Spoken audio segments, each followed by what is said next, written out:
Hola, bienvenidos de nuevo a otro episodio de nuestro podcast favorito, Tus amigas las hormonas. Hoy tengo el placer de entrevistar a Alejandra Tortosa, que es médico pediatra especialista en pediatría en atención primaria. Millones de gracias, Alejandra, por hacerte el viaje, por venir.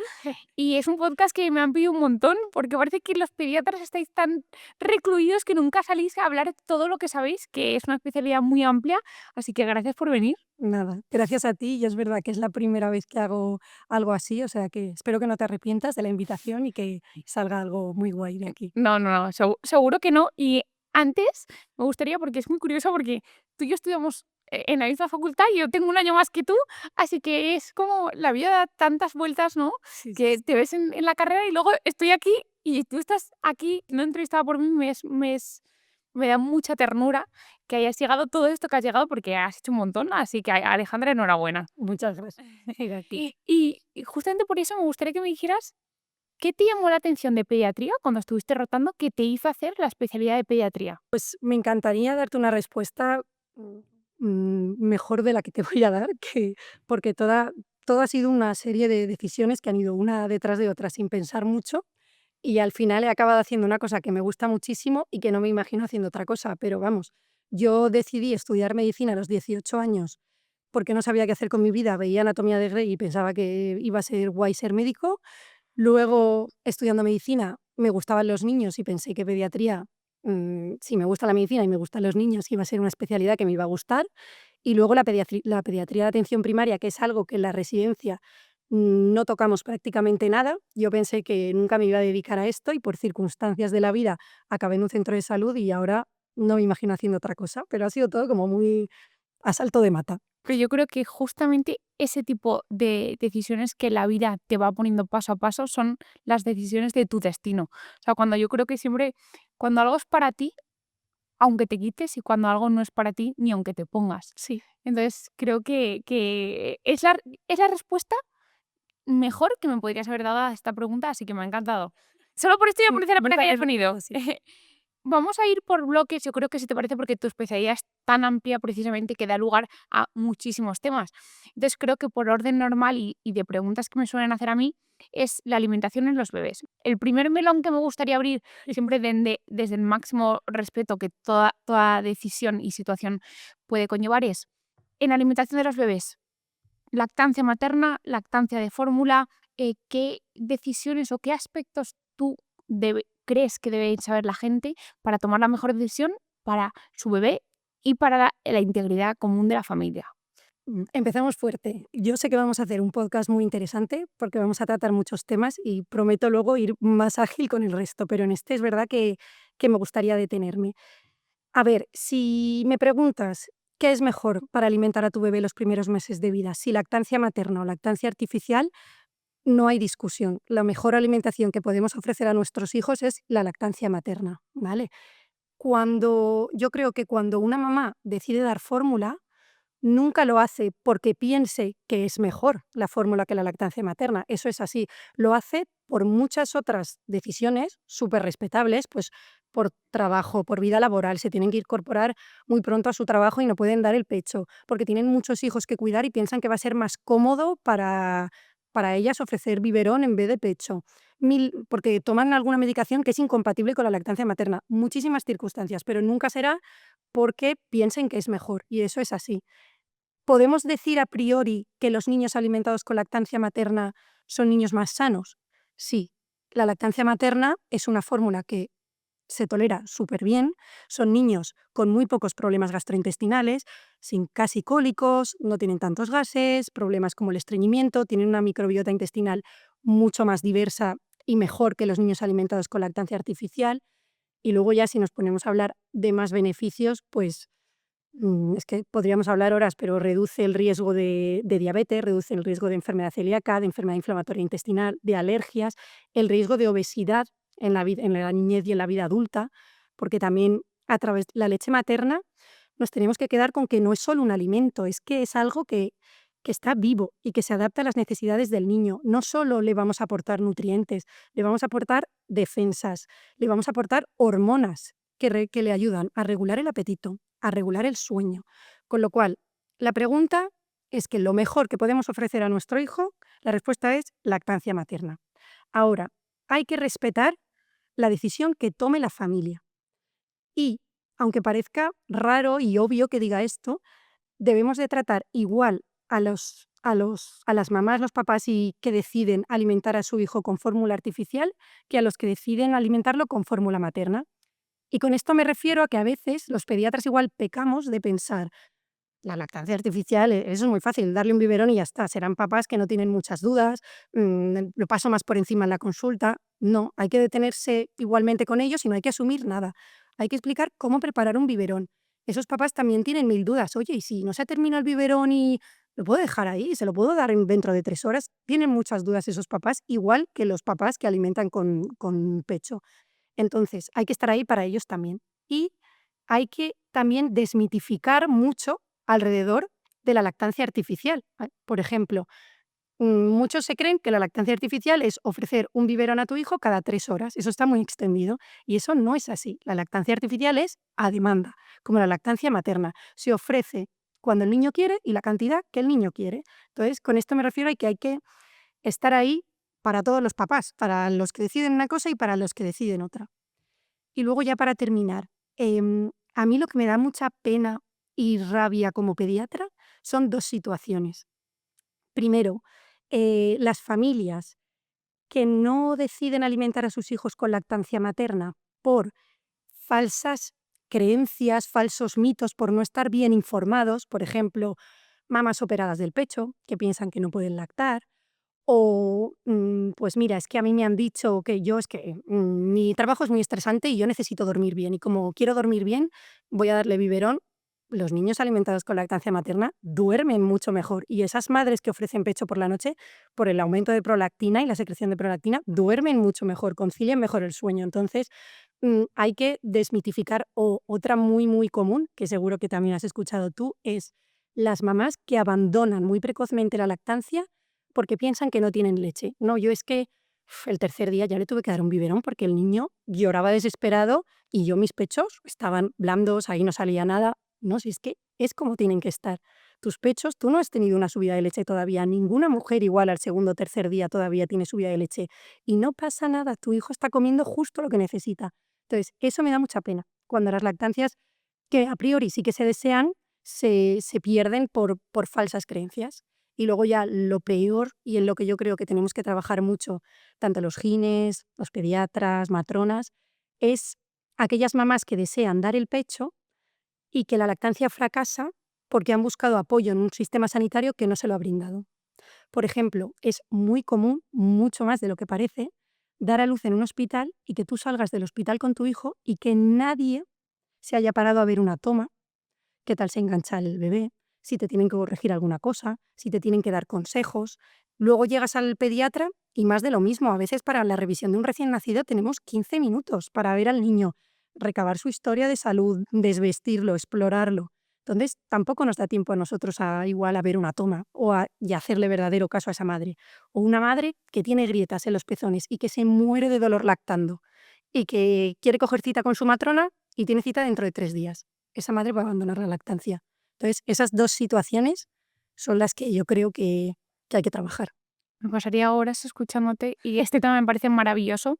Y justamente te quería preguntar una cosa en relación a esto, si me permites, y es porque, obviamente, yo no soy madre, pero escucho, tengo amigas y esta conversación la han tenido y por ellas me gustaría hacerte esa pregunta. Es, Isabel, yo acabo de parir, llevo 3 días siendo madre, yo no tengo leche, entonces, o lo que me sale es muy poco, yo creo que estoy desnutriendo a mi hijo. ¿Cómo esas madres pueden saber cuándo realmente sí que están desnutriendo a su hijo y por tanto ameritan el uso, aunque sea temporal, de un biberón, Ujú. y cuándo les puedo decir, mira, estate tranquila porque aunque a ti eso te parezca u- una gota, esa gota es gota de vida? Vale. Lo primero, como he dicho antes, no hay que fijarse en los primeros días en la turgencia del pecho, ¿no? O sea, cuando una lactancia ya está bien establecida y ya han pasado varias semanas del parto, tú sí que tienes una subida de leche y una producción de leche mayor y tú notas unos pechos turgentes antes de dar de mamar y cuando acaba la toma notas como ese vaciado. Entonces, quizá eso que no se nota los primeros días nos angustia pensar, es que no está comiendo nada. Cuando, por ejemplo, tú le das un biberón y tú le das un biberón de 30 y ves cómo la leche baja, se acaba y sabes que ha comido 30. Entonces, ¿cómo saber que tu hijo está comiendo bien? Lo primero es que hay que ponérselo, que va a tomar muy poquito volumen. Lo primero es decirle a los padres el tamaño del estómago de un niño recién nacido, que es el tamaño de una cereza, ¿vale? Eso es fuerte. O sea que tú piensa en embutirle a ese niño, que es lo que hacemos cuando es fórmula artificial, 30 mililitros cada 3 horas. Igual ese niño está incómodo, regurgita un poco. O sea, hay que pensar que es que tienen que tomar muy poquita cantidad. Y además la leche que tenemos los primeros días es calostro, es una leche muy, muy calórica. Entonces necesitan muy poquita cantidad para sentirse saciados y para sentirse nutridos. Entonces, lo primero es que se lo pongan muchas veces al pecho. ¿Y en qué se pueden fijar para saber que su hijo se está alimentando bien? En que vayan haciendo pipí, en que vayan deponiendo. O sea, un niño que hace caca unas 4 o 5 veces al día, o 6 durante las primeras semanas de vida, es un niño que está comiendo. Y el peso.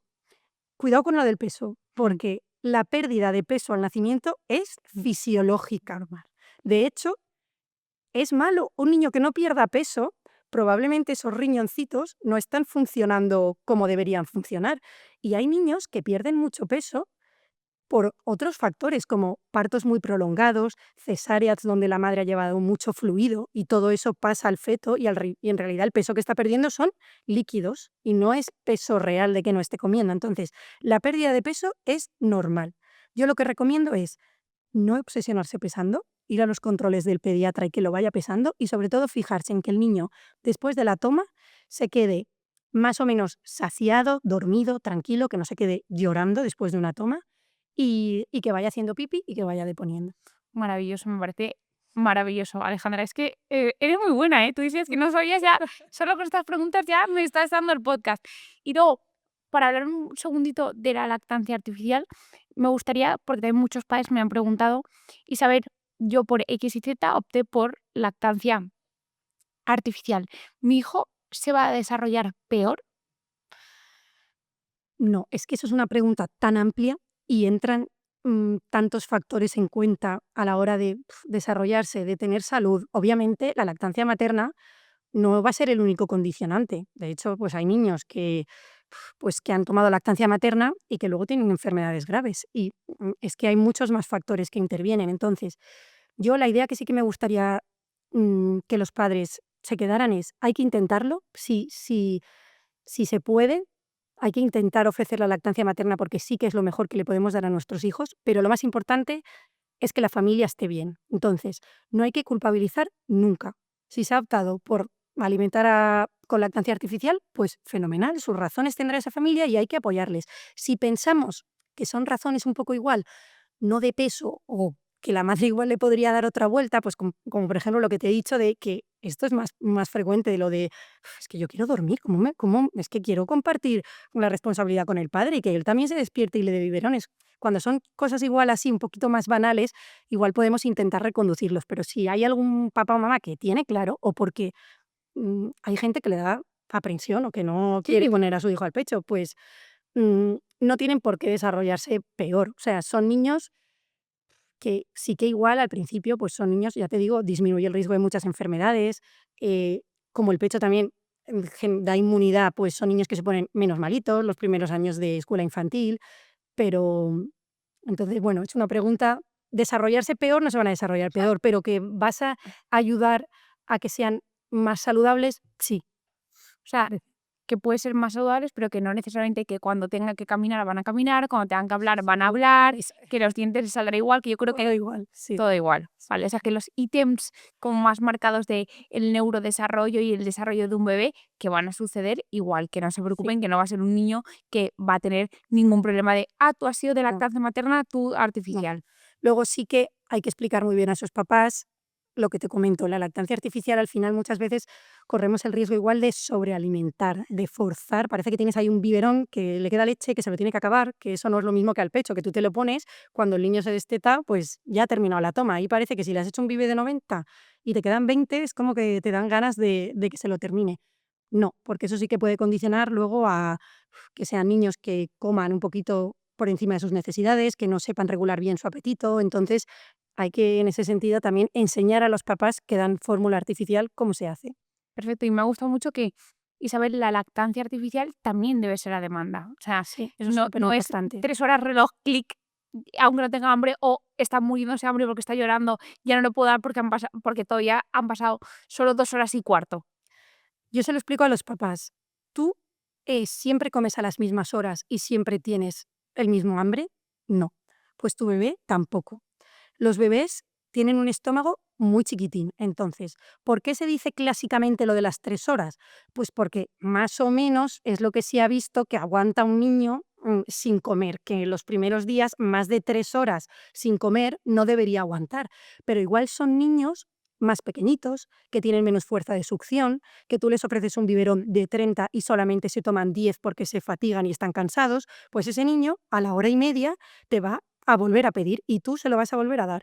¿Vas a tirar mucha leche? Sí, pero vas a alimentar a tu hijo de una forma mucho más fisiológica y igual vas a hacer que aunque tome fórmula artificial tenga menos regurgitación, tenga menos reflujo, menos gases, que no esté tan hinchado.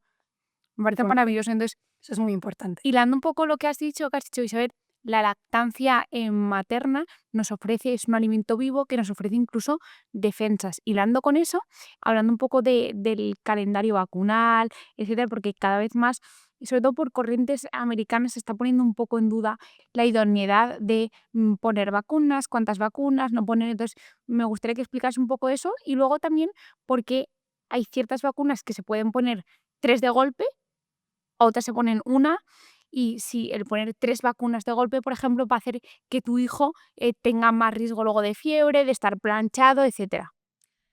A ver, lo primero en cuanto a la vacunación, yo creo que lo que tenemos que dar gracias, somos unos afortunados de tener un calendario vacunal diferente en cada comunidad autónoma, pero bueno, a nivel España súper completo, que nos protege de manera gratuita. El sistema nos ofrece unas vacunas que nos protegen de enfermedades muy graves. Entonces yo creo que somos súper afortunados.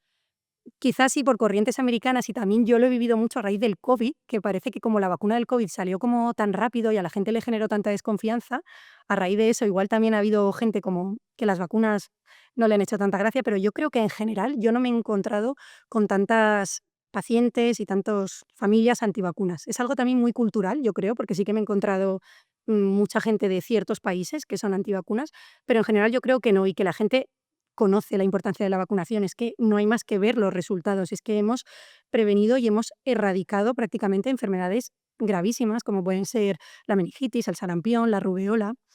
El calendario vacunal en cada comunidad autónoma varía un poco, porque las vacunas que se financian, no se financian y más o menos en el momento en el que se ponen es un poquito distinto, pero es un calendario que está súper bien diseñado, de forma que intentamos inmunizar a los pacientes lo más pronto posible. Por eso al principio, cuando son muy bebés, es como que tienen muchísimas vacunas, porque intentamos inmunizarlos lo antes posible, teniendo en cuenta además el intervalo que tiene que haber entre vacunas y qué vacunas se pueden juntar y qué vacunas no. Entonces es importante seguir ese calendario, ¿vale?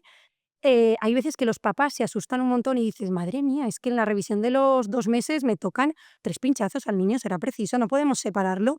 Yo nunca recomiendo separar vacunación, porque en niños, a los padres que nos escuchen les va a sonar a todos, siempre están malos. Entonces, las vacunas no se pueden poner cuando el niño tiene fiebre o tiene así, se encuentra mal. Entonces, si empezamos a espaciar las vacunas y esperamos periodos en los que el niño esté sano, vamos a estar vacunando al niño hasta que tenga 18 años. Entonces, hay que intentar tranquilizar a los padres, saber que, bueno, es un momento desagradable, que vamos a pinchar al bebé, que le va a doler, evidentemente, aunque hay técnicas como, por ejemplo, ponérselo al pecho durante la vacunación, que pueden disminuir el dolor, pero que es algo que es un momento y que no necesariamente va a aumentar las reacciones adversas a la vacunación. Sí que hay vacunas, por ejemplo, las de virus vivos o algunas vacunas que sí que tienden a dar más reacción, pero esto tampoco, no veo necesidad de separarlas. Vale, entonces, Isabel, las vacunas se unen por ciertos motivos lógicos y sobre todo además porque cuanto antes se pongan casi todas las vacunas que se puedan poner, el niño estará mucho más prevenido porque estas enfermedades tienden a atacar a los niños en cualquier edad. Cuanto antes Claro. estés vacunado, mejor.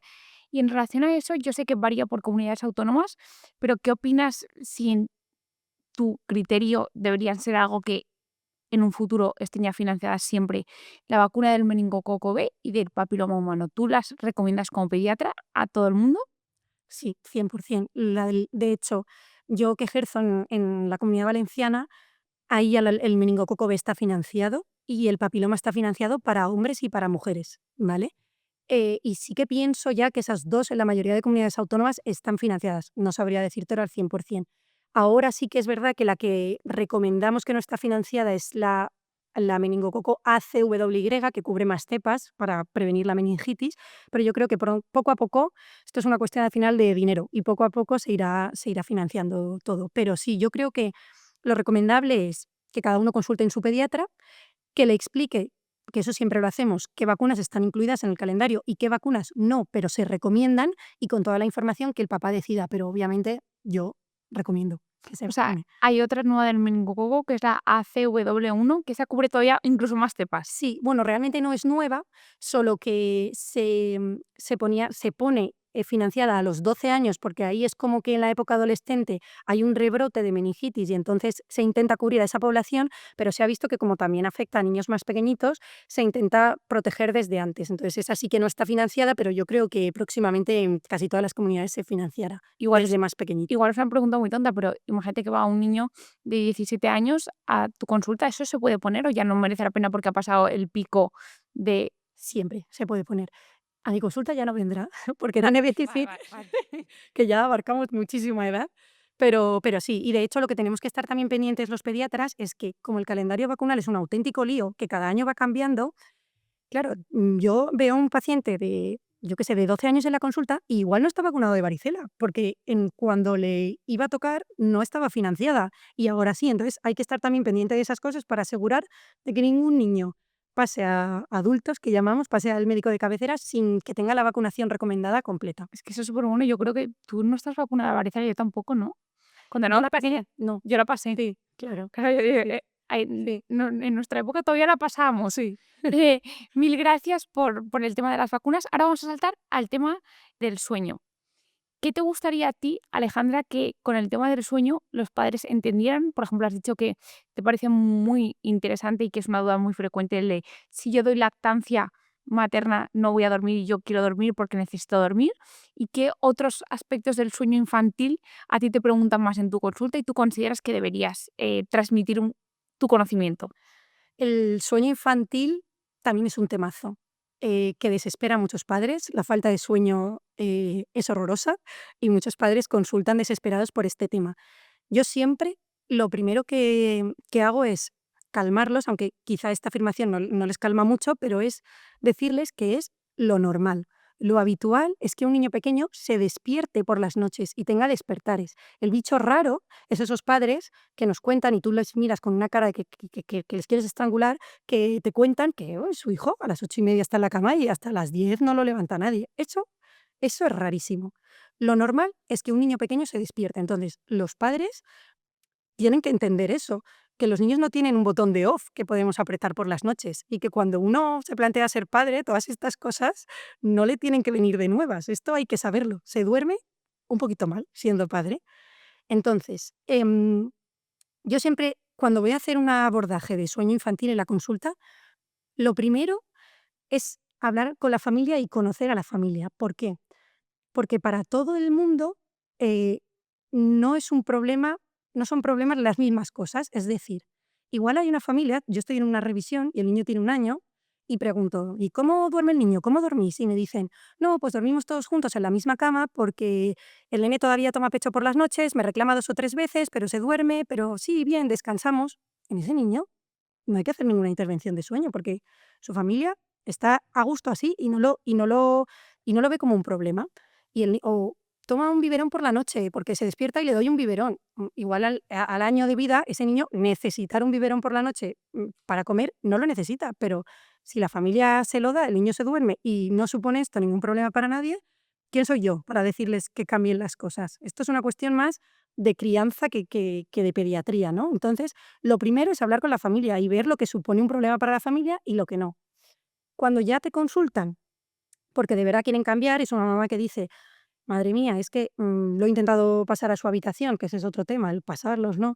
Lo he intentado pasar a su habitación y es que se despierta muchísimas veces por la noche, no hay manera, no dormimos nadie. Entonces ahí sí que se les puede intentar ayudar y sí que se les puede intentar dar algunas pautas. Lo que hay que entender es que el sueño del niño y el sueño del adulto es diferente. Nosotros cuando dormimos tenemos diferentes fases del sueño, quizás os suene a la población lo de sueño fase REM, fase no REM, entonces tenemos en la fase no REM diferentes fases, entonces tenemos diferentes fases de sueño que se enlazan una con otra y que juntas forman un ciclo de sueño. Y durante la noche tenemos varios ciclos de sueño. Los adultos, los ciclos de sueño son más largos, en torno a 90 minutos, y entre ciclo y ciclo pueden ocurrir microdespertares. Un adulto, como se duerme de forma autónoma, cuando tiene ese microdespertar por la noche, sabe volver a dormirse solo.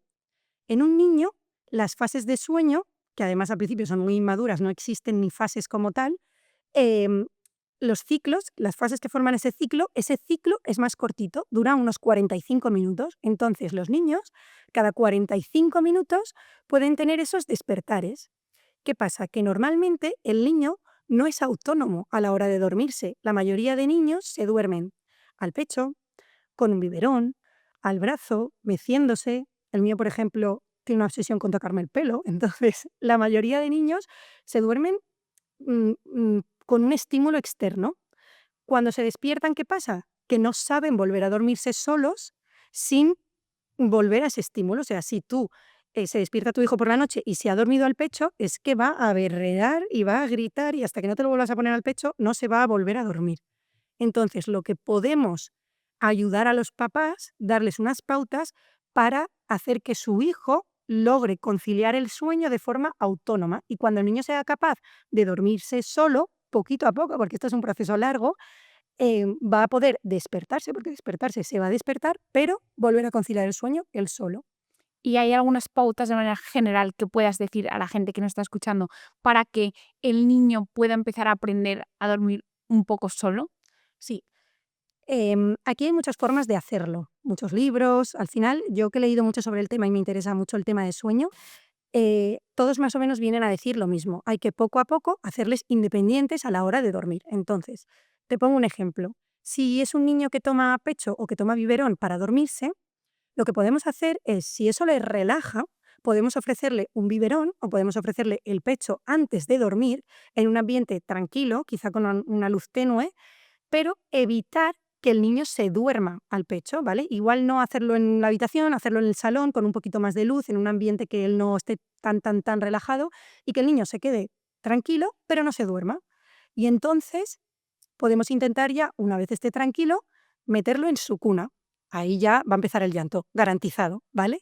Entonces, lo que tenemos que hacer las primeras noches es intentar poquito a poco calmarlo. Hay muchos métodos, muchas maneras, el método Stevie, luego algunos más de acompañar más al niño, pero básicamente lo que hay que tratar de hacer es consolarlos, acariciarlos, hablarles, decirle, mamá está aquí, es hora de dormir, venga, cariño, no llores, acariciarlo, pero intentar no cogerlo, que no necesite que sí que puedes hacer contacto físico, pero que no necesite de tu brazo para que luego no lo vuelva a necesitar si se despierta, y así 40 minutos, una hora, esto es muy variable y al principio el proceso es duro porque las primeras semanas hasta que el niño logras ver resultados, estás mucho peor que como estabas al principio, pero poquito a poco, cada noche, todo este proceso te va a costar menos. Al final el niño llegará relajado a la cuna, cada vez necesitarás menos caricias y menos decirles cosas para que se calme solo y poquito a poco, cuando se despierte, quizá las primeras noches necesitarás volver a su cuarto, volver a acariciarle, volver a decirle 4 cosas sin cogerlo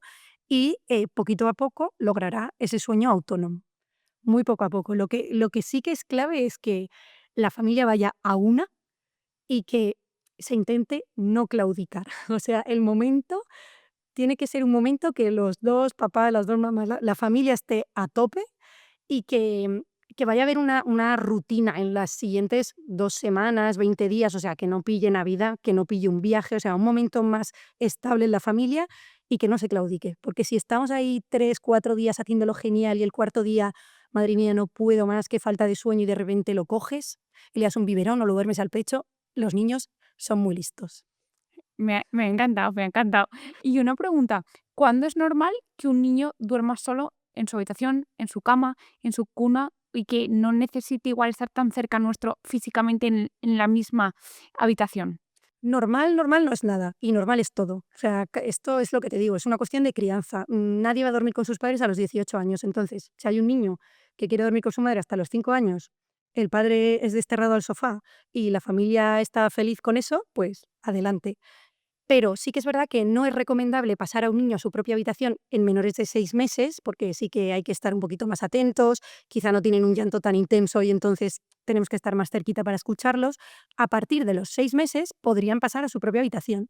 Depende también de la familia. Hay veces que es necesario, pues porque los papás madrugan mucho, se molestan unos a otros, igual despiertan al niño o el niño despierta mucho a los padres, entonces cada uno ve su momento de pasar a otra habitación. Pero ya te digo que es algo que depende más de cada familia y de con lo que esté a gusto haciendo, y luego tener la disponibilidad de pasarlo a otra habitación. Hay familias que duermen todos en la misma habitación porque no hay otra habitación en la casa.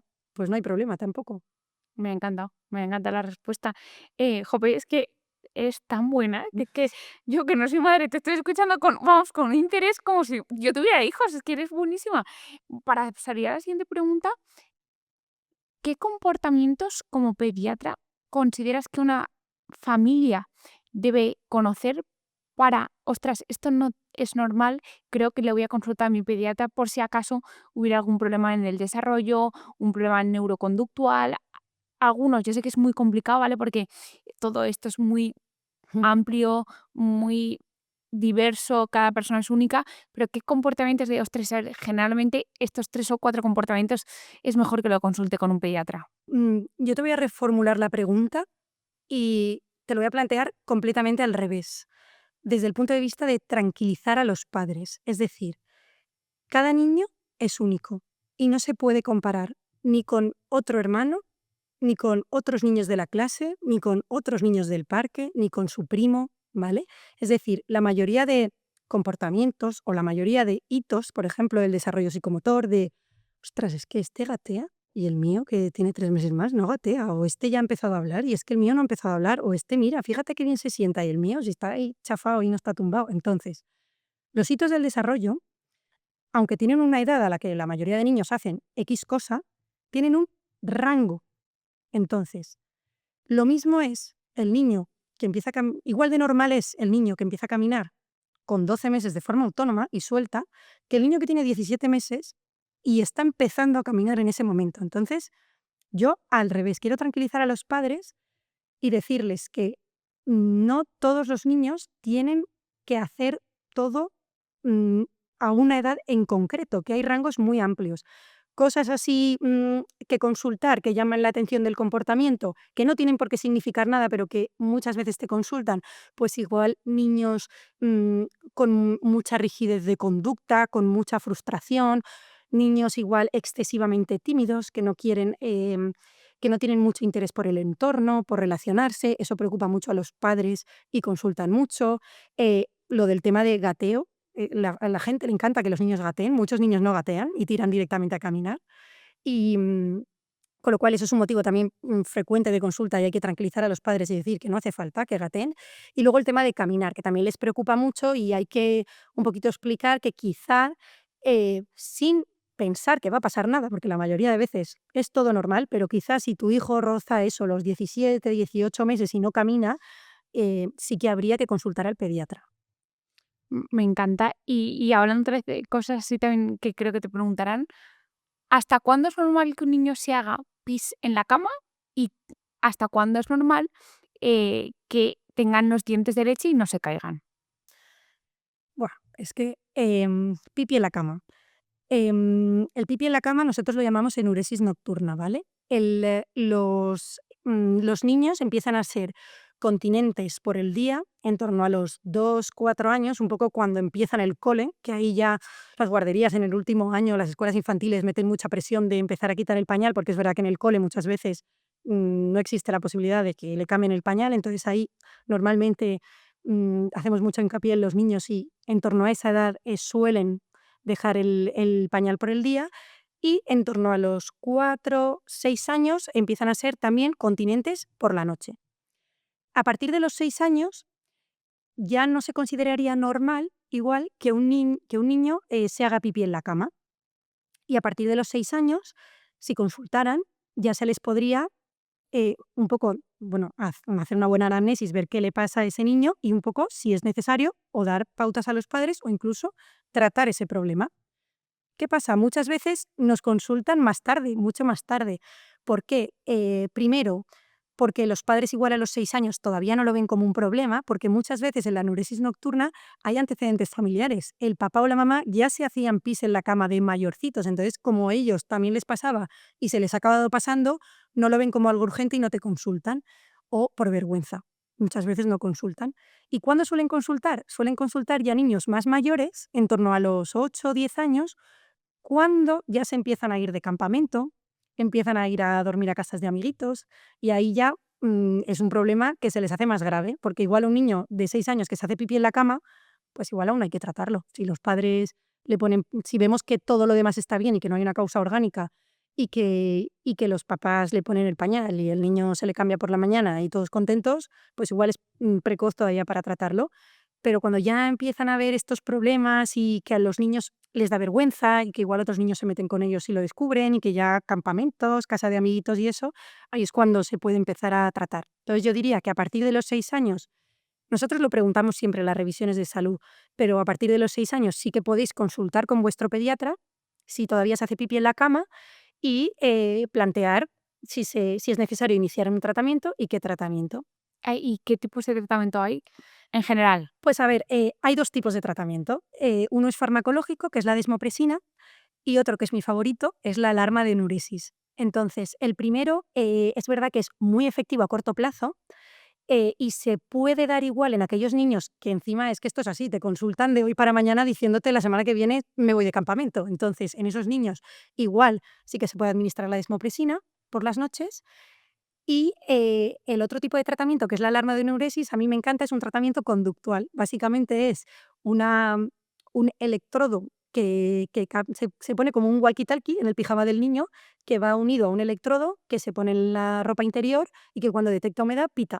Entonces, ante las primeras gotitas de pipí, aquello va a pitar, va a despertar a toda la casa y el niño va a tener que ir al baño a hacer pipí. Y poquito a poco eso va a hacer que el nene, va a cambiar su conducta y va a hacer que cuando tenga pis sea capaz de levantarse e ir al baño y no hacerse pipí en la cama. La alarma es mucho más efectiva a largo plazo, pero es verdad que cuesta más tiempo, entonces depende, existen esos 2 tratamientos. Me encanta. Y con respecto a los dientes, Así. ¿cuándo es normal que salgan y cuándo es normal que se caigan los dientes de leche? Pues yo, siempre que siempre que hablo con los papás o que me viene algún estudiante o algún miro o algo conmigo a la consulta, le digo: "No te aprendas nada de los dientes". O sea, es que es tan variable que es que no vale la pena aprenderse nada ni decirle nada a los padres. Es que es muy variable. O sea, los primeros dientes pueden salir tan pronto como a los 4 meses o, tener un niño de 10 meses mellao, ¿vale? Y no hay ningún problema. ¿Cuándo sí que igual deberías consultar a tu pediatra? Si a los 12, 15 meses no ha salido ningún diente, ahí sí que habría que consultar con tu pediatra y ir al odontopediatra por ver que no exista ningún problema, que evidentemente tengas dientes y que vayan a salir, ¿vale? Y a mí una cosa respecto a los dientes que yo siempre le digo a los papás es, em, que tu hijo no tenga dientes no significa que no le vayas a dar de comer sólido. Porque esto es algo muy común. Igual hay papás que el niño tiene 10, 12 meses y solo tiene los incisivos centrales inferiores y le está dando todo el rato papillas, porque es que ¿cómo va a masticar? Los niños mastican con las encías. Si tú le ofreces alimentos sólidos lo suficientemente blanditos que tú puedas chafar con tus propios dedos, ellos lo van a masticar con las encías. Entonces, eso sí que es una cosa que hay que decirle a los papás. El hecho de que tu hijo no vaya tan rápido con los dientes y no tenga un dientes, no te tiene que dar miedo la alimentación complementaria y hay que darle, evidentemente adaptado, pero hay que darle texturas, porque si no luego sí que va a tener un problema de aversión a las texturas. Vale, me encanta. Y luego vamos a ir un tema un poco ya más allá de lo normal, vamos a entrar con la medicación.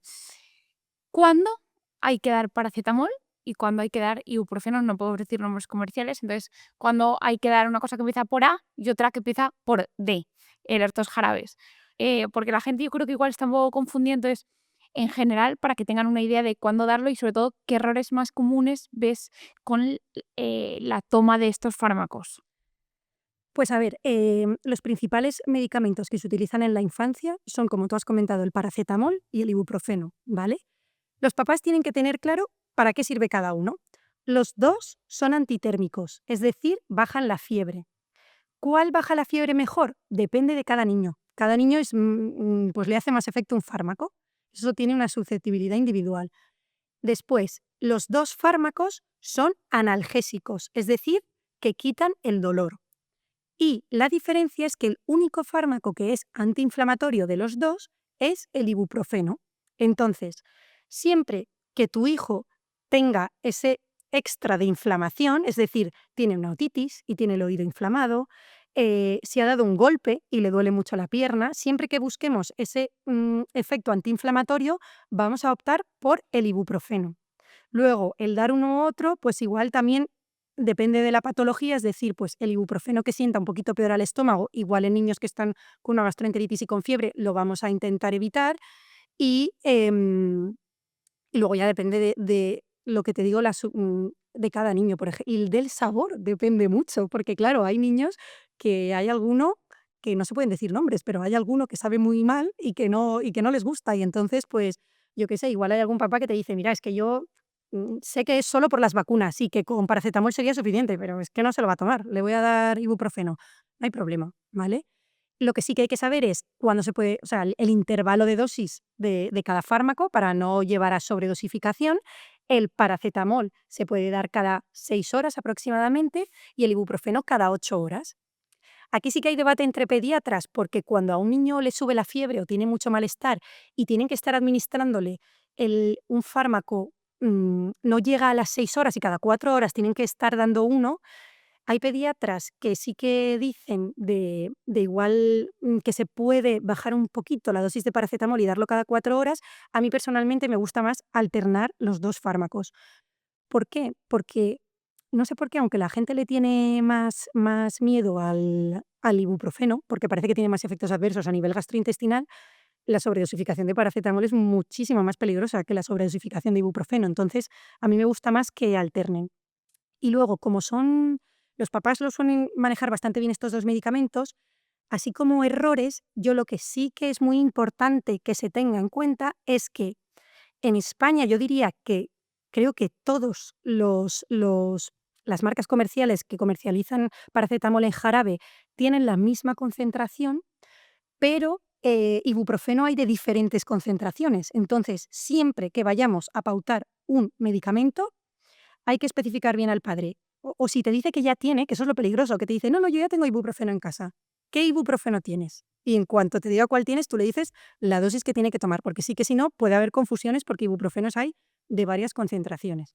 Y eso también tenerlo muy en cuenta con pacientes que vienen de otros países. De hecho, ahora acaba de salir una alerta de países, del paracetamol que se comercializa en países sudamericanos que tiene una concentración mucho menor y que al llegar aquí a España los papás han comprado el paracetamol de aquí y han habido casos de sobredosificación muy graves en niños que, o sea, nunca, siempre que te digan, dile al pediatra el jarabe que tienes y que te diga cuánto tienes que tomar. Nunca asumas que porque se llame igual el fármaco tienes que darle lo mismo. Me encanta.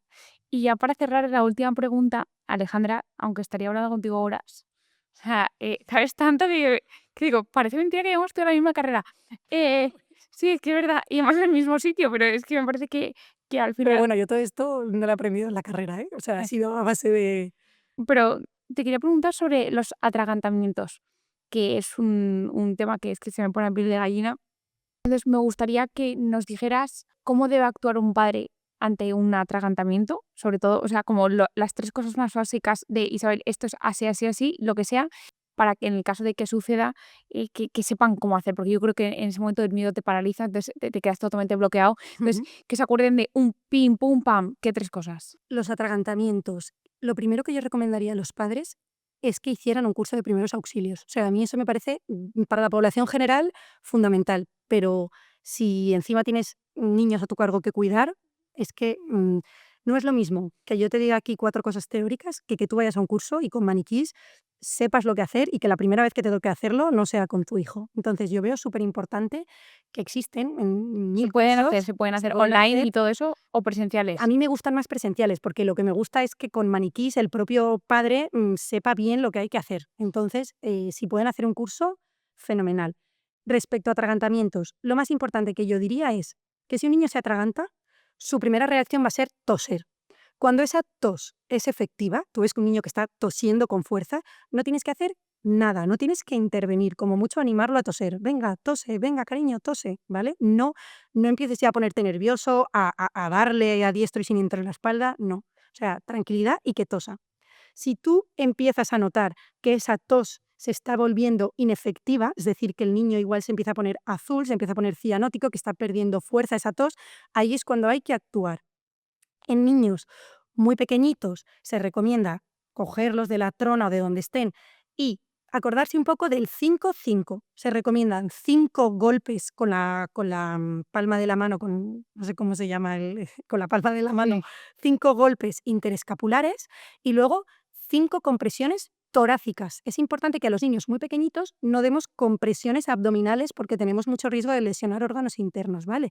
Y en niños ya más mayorcitos, que se pongan de pie, sí que 5 golpes interescapulares y 5 compresiones abdominales, que serían la maniobra de Heimlich, ¿vale? Es mucho mejor hacerlo a nivel práctico que explicarlo aquí en un podcast. Y luego una cosa que me gustaría puntualizar es que en cuanto a la alimentación, aunque a muchos padres les dé mucho miedo la introducción de sólidos o el momento de la comida por el riesgo de atragantamiento, a mí me gustaría decir que los atragantamientos, si la comida se prepara bien, no suelen ocurrir tanto comiendo.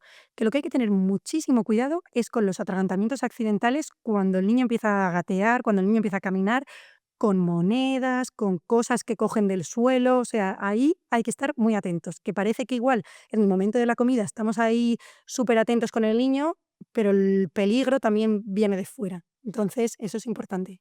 Vale, o sea, me encanta. Y una pregunta igual, es una charra pregunta, pero los cursos estos de primeros auxilios, ¿eso tú lo pones en internet alrededor de mí o los ofrece el Sistema Nacional de Salud? Muchas veces los ofrece el sistema. O sea, yo, por ejemplo, en mi centro de salud organizamos cursos de primeros auxilios, tanto para padres del propio centro de salud como a veces vamos a los coles, pero si no tienes esa disponibilidad, pues a nivel privado también se ofrecen muchos cursos. Que me parece interesante, por eso te lo he preguntado. Sí. Y nada, Alejandra, para terminar, si hay algo que consideras que no te he preguntado y que de manera general, ostras, te gustaría, si tuvieras un micrófono que te vieran todos los padres del mundo y todos entendieran español, te gustaría dejar el micrófono y el podcast final es tuyo. Uy, chica, pues a mí lo que sí que me gustaría decirle a los papás es que lo están haciendo muy bien. Y si no es muy bien, es lo mejor que saben, que es fenomenal, y empoderarlos y darles seguridad y, me gustaría que todos los papás tuvieran acceso a información, a una información fiable que les hiciera, estar más tranquilos y saber cuidar bien de la salud de sus hijos. Em, Te pongo un ejemplo, a veces cuando llevas ya 40 niños vistos en una mañana en la consulta y te citan a una urgencia y es un niño que acaba de salir de la guardería porque tiene un pico de 38 y la madre viene súper urgente y a ti te encantaría reñir a esa madre y decir, pero madre mía, ¿cómo me coges un hueco de urgencias para... Se acaba de tener 38? Educar a los padres de manera que ellos mismos se sientan capaces de tomar decisiones respecto a la salud de sus hijos. A ese padre hay que coger y decirle, mira, la próxima vez que te pase, ves a tu casa, dale el antitérmico, mira a ver si le baja bien la fiebre, mira a ver cómo encuentras a tu hijo, vigílalo 24-48 horas en casa.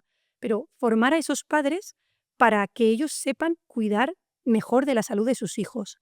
Y luego también otra cosa clave, ya para acabar, que me encantaría decir a los papás, es que porque últimamente me ha pasado mucho en la consulta, es, no sé si a ti también lo has visto con otras especialidades, pero evitar la hiperfrecuentación y el picar de médico en médico. Es algo que yo últimamente veo muchísimo y es que creo que los padres no se hacen una idea de lo que eso deteriora el la atención a un niño. O sea, yo me acuerdo, yo tenía mi pediatra. O sea, yo me acuerdo de mi pediatra y yo toda la vida he ido al mismo pediatra. Evidentemente, si me pasaba una cosa de madrugada y tenía que ir a urgencias, iba al profesional que estuviera disponible, pero iba a mi pediatra.